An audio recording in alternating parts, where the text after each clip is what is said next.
Salam sejahtera. Terima kasih atas kesudian anda singgah di channel saya. Jika anda seorang penggemar sukan bola sepak tanah air, bantu saya tekan subscribe kerana setiap subscribe anda itu sangat berharga. Terima kasih sahabat baik.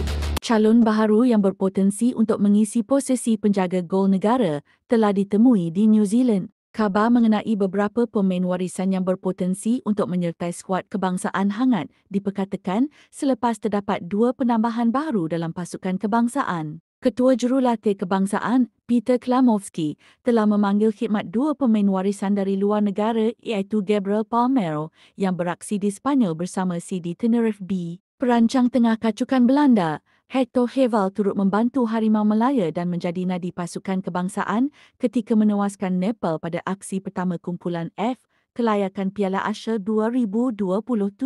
Menurut laporan oleh Harimau Ugrod, Malaysia berpotensi untuk memiliki seorang lagi penjaga gawang yang beraksi di luar negara iaitu Logan Kinajelman. Pemain berusia 22 tahun itu kini beraksi buat Miramar Rangers B23 di New Zealand dan menjadi antara prospek masa depan sekiranya bersama pasukan kebangsaan. Beliau juga beraksi buat sebuah universiti di Amerika Syarikat dan memiliki pertalian darah dengan Malaysia menerusi datuknya yang didakwa merupakan orang Sabah. Penjaga gol kelahiran New Zealand, Logan Kinajelman kini bermain untuk Universiti Rochester.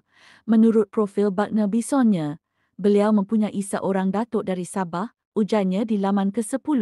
Setakat ini, status pertalian darah beliau dengan Malaysia masih belum dipastikan oleh mana-mana pihak, tak kala masih boleh mewakili skuad Malaysia B.